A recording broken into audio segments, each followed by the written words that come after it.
नमस्कार दोस्तों, जय माता दी। आज हम आपको सुनाएंगे गणेश भगवान की कहानी। एक गांव था जिसमें एक सेठ जी अपने परिवार के साथ रहते थे। सेठ जी का गांव के पास के ही शहर में बड़ा व्यापार था।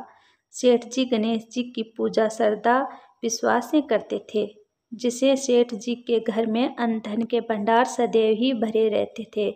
उनके जीवन में किसी भी प्रकार की कोई कमी नहीं थी।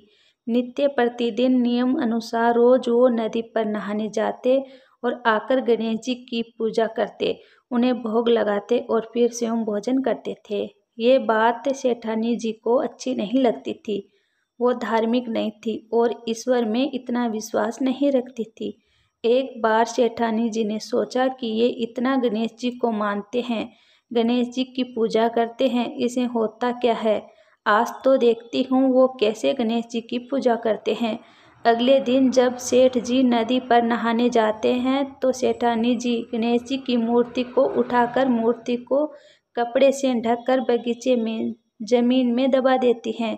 जब सेठ जी नदी पर से नहाकर घर आते हैं और देखते हैं कि गणेश जी की मूर्ति तो मंदिर में नहीं है, तो वो सेठानी जी से पूछते हैं, गणेश जी की मूर्ति मंदिर में नहीं है, कहाँ गई है।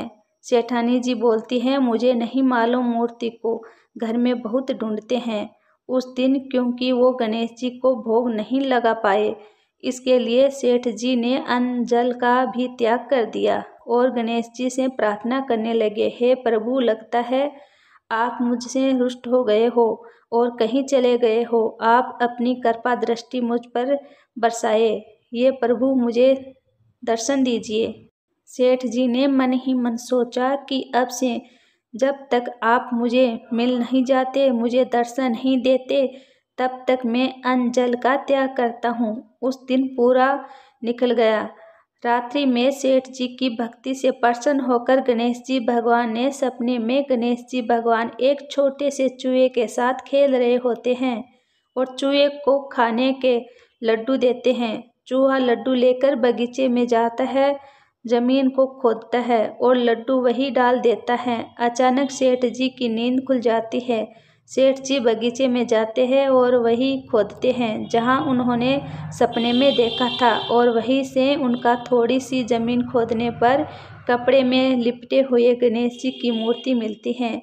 सेठ जी गणेश जी की मूर्ति की पूजा करके उनको यथा स्थान स्थापित करते हैं और सेठानी के पूछने पर सारा वृत्तांत उन्हें सच सच बता देते हैं।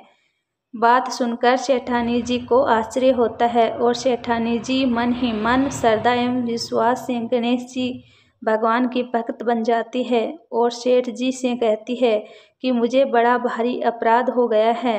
अब हम दोनों पति पत्नी प्रेम सहित गणेश जी भगवान की आराधना करेंगे, उनकी पूजा में कभी कोई कमी नहीं आने देंगे। ये सुनकर सेठ जी अत्यधिक प्रसन्न हो जाते हैं और दोनों पति पत्नी गणेश जी भगवान को धन्यवाद करते हैं। जय बोलो गणेश जी भगवान की जय हो, सदा ही जय हो। प्रभु अपनी कृपा सेठ सेठानी के समान ही हम सभी पर बनाए रखना। कहानी सुनने वाले और कहानी कहने वाले पर भी आपकी कृपा बनाए ही रखना। जय बोलो गणेश भगवान की।